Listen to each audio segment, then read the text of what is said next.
ஏற்கனவே வந்து மத்தியமானது first paper ஃபுல்லாக எக்ஸ்பெக்டட் கொஸ்டின் ஃபுல்லாக கொஸ்டின் ப்ளஸ் ஆன்சரோட வீடியோஸ் நாங்கள் நிறைய போட்டிருக்கோம் இம்பார்ட்டன்ஸு. இப்போ வந்து செகண்ட் பேப்பர்லேருந்து இப்போ லாஸ்ட் ரோமன் நாங்கள் போட்டுட்டு வரோம். இது டெக்ஸ்ட் புக்கில் பார்த்தா 10 இருக்கும், 14 15 ரோமன்லையும். இந்த 10ல் வந்து இம்பார்ட்டன்ஸாக வந்து 5 கொடுத்துருக்காங்கன்னு எக்ஸாமில் வந்து எனி 1 தான் கொடுப்பாங்க. இந்த 5 படிச்சுட்டு போனால் கண்டிப்பாக வந்து 1 கண்டிப்பாக வரும். இதுக்கு வந்து 10 மார்க்கு. இது வந்து தமிழ்லையும் ஆங்கிலத்திலையும் கொடுப்பாங்க. அதை நீங்கள் படிச்சுட்டு ஹிந்தியில் மொழியாக்கம் பண்ணணும். இதுக்கு வந்து 10 மார்க்ஸு. ஹிந்தி மீ அனுவாதி கீஜே. வந்து ஹிந்தியில் தான் நீங்கள் வந்து மொழியாக்கம் செய்ய வேண்டும். அந்த டாப்பிக்கில் வந்து 1 கொடுத்துருக்காங்க, 10 மார்க்ஸ். நம்ம தமிழ் வழியில் பண்ணுறதுல தமிழில் படிச்சுட்டு உங்களுக்கு ஹிந்தியில் வந்து ரீட் பண்ணி காட்டிக்க, நல்லா பார்த்துங்க. தேங்காய்க்குள் மிகவும் இனிப்பான நீர் இருக்கிறதே. தேங்காயின் பருப்பை மக்கள் பல வேலைகளுக்கு பயன்படுத்துகிறார்கள். முற்றிய தேங்காய் பருப்பை உலர்த்தி கொள்கிறார்கள். அதை கொப்பரை என்று சொல்கிறோம். அந்த கொப்பரையை செக்கிலிட்டு ஆட்டி எண்ணெய் எடுக்கிறார்கள்.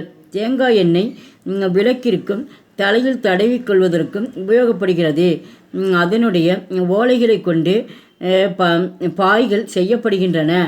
அதனுடைய நாரினால் கயிறு, பை முதலிய பலவித பொருள்களையும் செய்யப்படுகின்றன. தென்னை மரத்திலிருந்து இவ்வளவு வந்து தயார்படுத்துறது தான் சொல்லியிருக்காங்க. இதை வந்து நம்ம வந்து ஆங்கிலத்தில் கொடுப்பாங்க, தமிழையும் கொடுப்பாங்க. அதை நம்ம மொழியாக்கம் பண்ணுறது ஹிந்தியில் மட்டும்தான் மொழியாக்கம் பண்ணணும். அப்போ தான் உங்களுக்கு வந்து மார்க் வந்து 10 வரும்.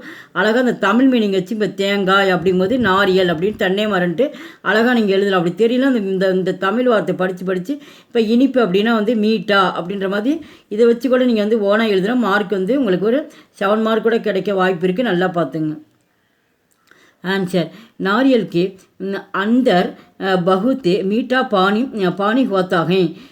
लोग नारियल की गरी का अनेक कार्यों में उपयोग करते हैं.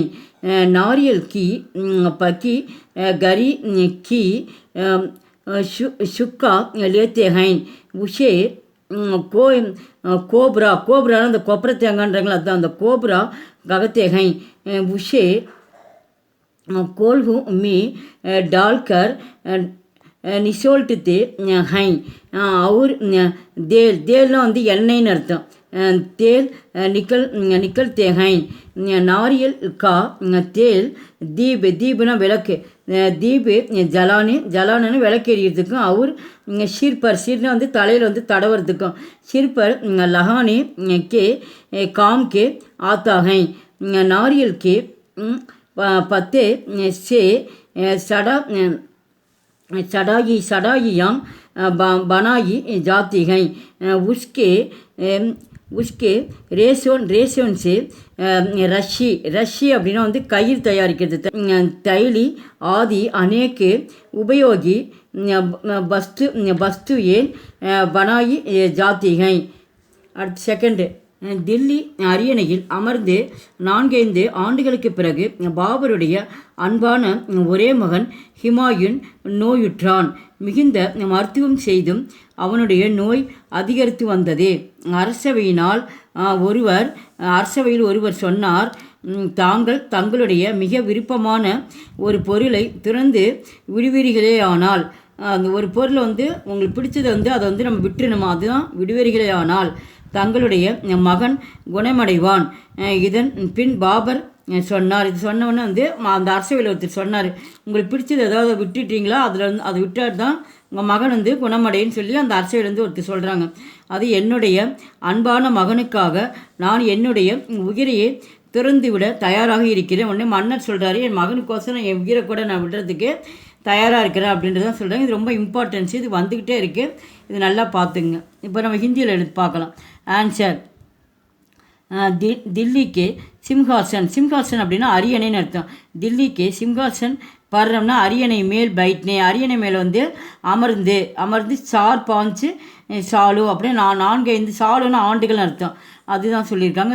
தில்லிக்கு சிம்ஹாசன் பர் बैठने के 4-5 सालों के बाद बाबर का प्यारा और ये इकलौता बेटा हिमायून बीमार पड़ा. बीमारना नोई. हिमायून வந்து உடல்நிலை சரியில்லாமல் போயிடுச்சான். படா बढ़िया இலாஜ் கர்னே பர்பி உஷ்கி பீமாரி பர்தி கயி இருக்க நோய் அதிகம்தான் ஆகுது இல்லையா, குறைஞ்ச பாடு இல்லையா. தர்பாரியும் மீ சே ஏக்குனி ககா, அந்த தர்பார்லேருந்து அரசியலேருந்து ஒருத்தர் வந்து சொல்கிறாரு, அகர் ஆப் அப்பனி சப்சே प्यारी चीज़ों को त्याग देते हो आपका बेटा अवश्य சஸ்தையாக ஹோ ஜாயேகா. உனக்கு பொருளை பிடிச்சது உனக்கு ஏதாவது விட்டுட்டா தான் உங்கள் மகன் வந்து பிழைப்பார் அப்படின்னு சபையில் வந்து ஒருத்தர் வந்து பேசுகிறாங்க. ஈஸ்வர் பாபர் போல் அதை கேட்டுட்டு பாபர் வந்து பேசுகிறாரு, மன்னரே மை அப்படி பியார் பேட்டே கேளியே, தன்னோட மகனுக்காக அப்படி நான் தேத்து தயாரிங்க, என்னுடைய உயிரை கூட நான் விடுறதுக்கு நான் தயாராக இருக்கிறேன். இப்போ தேர்ட் ஒன் பார்க்குறோம். நாம் வாழும் நாட்டை பாரத வருஷம் ஹிந்துஸ்தானம் அல்லது ஹிந்தி என்று சொல்கிறார்கள். நம் நாட்டின் பழமையான பெயர் பாரத வருஷம்தான். பரதன் என்று பெயருடைய புகழ் வாய்ந்த நம்முடைய முன்னோர் ஒருவர் இருந்ததால் இதற்கு இப்பெயர் பெற்றது. பாரத நாடுன்னு சொல்கிறோம்ல, அதுக்கு தான் அதை சொல்கிறாங்க. அவர்தான் முதலில் இந்நாட்டை அமைத்தார் என்று சொல்லப்படுகிறது. இந்துஸ்தானம் அல்லது ஹிந்த் என்ற பெயர் வேற்று நாட்டவர்களால் அளிக்கப்பட்டது. இந்த பெயர் வந்து வேறு நாட்டவர் தான் நம்மளுக்கு வந்து இந்தியாவில் வந்து சொன்னாங்க அப்படின்னு. ஆங்கிலேயர்கள் நம் நாட்டை இந்தியா என்று அழைக்கலானார்கள். இப்போ நம்ம ஹிந்தியில் ரைட் பண்ணுறோம். ஆன்சர் जिस देश में हम रहते हैं उसे भारत वर्ष हिंदुस्तान या हिंद कहते हैं. हमारे देश का प्रचानिदम नाम भारतवर्ष है. भारत नामक एक प्राचीन शासक के कारण हमारे देश का नाम भारत बना. कहा जाता है कि उन्होंने की पगल इस देश का निर्माण किया.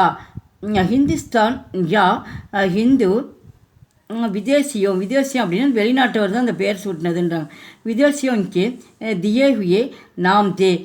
अंग्रेजी हमारे देश का इंडिया कहते हैं. ஆங்கிலேயர் தான் இந்தியாவிலேருந்து பெயர் வந்து நம்ம நாட்டுக்கு வந்து சூட்டினாங்க. அடுத்து ஃபோர்த் ஒன் பார்க்குறோம். தூக்கு மேடையில் நின்று கொண்டு வீரபாண்டி கட்டபொம்மன் சொன்னார், எனக்கு சாவை பற்றி கவலை இல்லை, வருத்தமும் இல்லை. நான் என்றும் நாட்டிற்காக இறக்கப் போகிறேன். நாடுதான் எனக்கு அனைத்தும். அதற்காக உயிரை இழப்பது என்னுடைய தலை சிறந்த நோன்பு. ஆனால் ஒரே ஒரு எண்ணம் மட்டும் எனக்கு வருத்தம் அளிக்கிறது. ஆபத்து காலத்தில் தன் நாட்டிற்கு உதவாமல் வந்துவிட்டேன். இப்பொழுது அதற்காக வருந்து கொண்டிருக்கிறேன். அவர் தூக்கு மேடைக்கு போகிறப்ப வந்து அவர் சொல்கிறார் கட்டபொம்மன். ஆன்சர் ஃபாங்சிக்கே தக்குத்தேன்னு தூக்கு மேடைன்னு அர்த்தம். ஃபாங்சிக்கே தக்குத்தே பர் கடைன்னு நிற்கிற தூக்கு மேடையிலேருந்து அவர் நின்றுட்டு இருக்கிறது. கடே ஹோக்கர் வீரபாண்டி கட்டபொம்மன் நே கஹா முஜே முர்த்தியுனா இறப்புன்னு அர்த்தம். இறப்பை பற்றி நான் பயப்படலன்றார். முர்த்தியுக்கா பய நகி சிந்தா பி நகி மை अपने देश के लिए मरने जाता हूँ. देश की मेरे लिए सब कुछ है. उसके लिए प्राण देना मेरा धर्म है. लेकिन मुझे एक बात का गेत है. विपत्ति में अपने देश की मदद किए बिना ही मैं आ गया. நான் வந்து தூக்கி மேடை போகிறப்ப நம்ம நாட்டுக்குன்னு ஒரு உதவி நான் என்னால் செய்ய முடியாமல் போகுதுன்னு தான் அதுதான் நினச்சி வருத்தப்படுறேன் அப்படின்னு சொல்லி மதத்தினா அந்த ஹெல்ப்பு. இஸ் காரன் அப்புமே பூச்சிதா ரகாகும். பூச்சிதானா கட்டபொம்மன் வந்து சொல்கிறார் தூக்கு மேடைக்கு போடுறப்ப. அடுத்து லாஸ்ட் ஒன் பார்க்குறோம் நம்ம 5th ஒன். நாம் எல்லோரும் உழைத்து சாப்பிடுவோமானால் நமது கிராமங்கள் முன்போல் செழிப்புள்ளவைகளாகும்.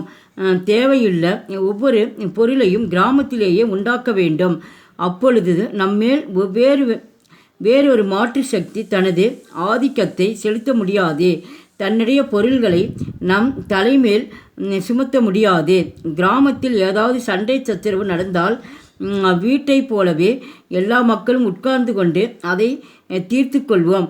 நம்மில் எவனை நல்லவனாகவும் நாணயமுள்ளவனாகவும் கருதுகிறோமோ அவனை நம்முடைய தலைவனாக்குவோம்.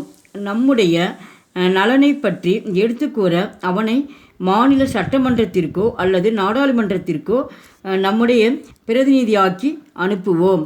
இப்போதைக்கு இதுக்கு வந்து ஆன்சர் பார்க்குறோம். லாஸ்ட் ஆன்சர் अगर हम सब कठिन परिश्रम करके अपनी रोटी कमाएंगे तो हमारी गांव पहले जैसे समुद्रत होगी. गांव में सभी आवश्यक चीज़ों का उत्पादन करना चाहिए. अगर ऐसा करेंगे तो कोई अन्य शक्ति हम पर अधिकार कर नहीं सकती. अगर गांव में कोई झगड़ा हो तो सभी गाँववासी அப்படின்னா வந்து கிராம மக்கள் அர்த்தம். गाँववासी एक साथ बैठ कर समाधान करना அவங்களுக்குலாம் வந்து பேசி உட்காந்து போய் சமாதானம் அடைவாங்க அப்படின்றாங்க.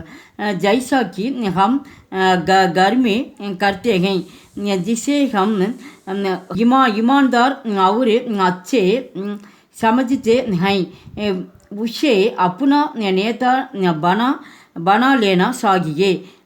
हमारी भलाई के बारे में बताते के लिए उसको प्रधान सभा को या संसद को अपने பிரதிநிதியாக அவங்கள வந்து நல்லவங்களா இருக்கணும் அவங்கள வந்து அனுப்பி வைங்க சட்டமன்றத்துக்கு நாடாளுமன்றத்துக்கும் அப்படின்றாங்க. பிரதிநிதி கே ரூபமே பேஜினா சாகியே. இந்த வீடியோ பிடிச்சி லைக் பண்ணுங்கள், ஷேர் பண்ணுங்கள். எங்கள் சேனலுக்கு ஃபஸ்ட்டே வந்தால் மறக்காமல் சப்ஸ்கிரைப் பண்ணுங்கள். நன்றி, தன்யவாத்.